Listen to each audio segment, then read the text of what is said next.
বছরের এই একটি মাত্র দিনে মানে গঙ্গাসাগর এবং মকর সংক্রান্তির আয়োজনে মহামুনি কপিল বড় আলোচিত এক বিষয়।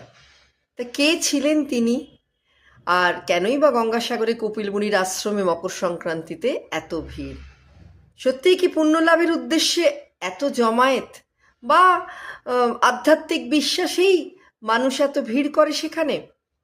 পুণ্য দিনে মোক্ষ লাভের আশাতেই এই হিড়িক। মোক্ষ লাভ মানে আর জন্ম হবে না দ্বিতীয়বার, আর তা কিন্তু এই কপিল মুনিকে কেন্দ্র করেই। সেই নিয়েই আজকে বলবো।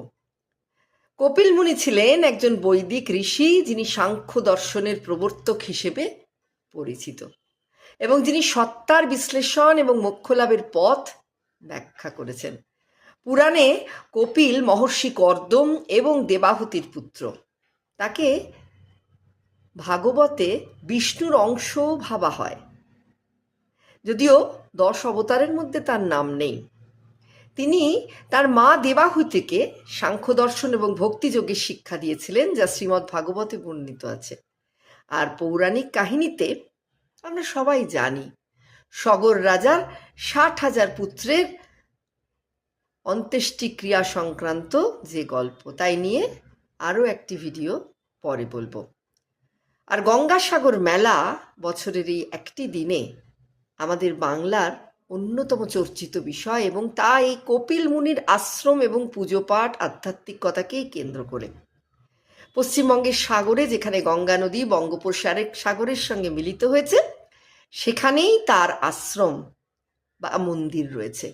প্রতি বছর মকর সংক্রান্তিতে এখানে তীর্থযাত্রীরা স্নান করতে আসেন দেশের বিভিন্ন কোণা থেকে। ভাগবত পুরাণে বিষ্ণুকেই কপিল নামে সম্বোধন করা হয়েছে। ত্রেতা যুগে তিনি অগ্নি বা রক্তবর্ণ রূপে আবির্ভূত হন।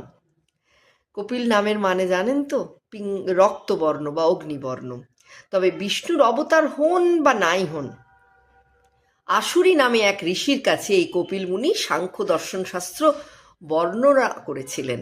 মানে সাংখ্য দর্শনের অন্যতম প্রধান প্রবক্তা ছিলেন আমাদের এই কপিল মুনি। ভাগবদ্গীতার বিভূতি যোগ অধ্যায়ে বিষ্ণুর অবতার স্বরূপ এই কপিল।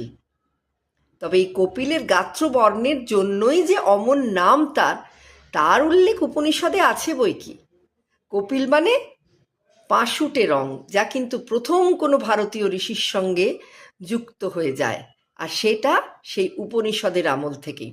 তবে সাংখ্য দর্শনের প্রধান প্রবক্তা কপিলের সঙ্গে জড়িয়ে রইল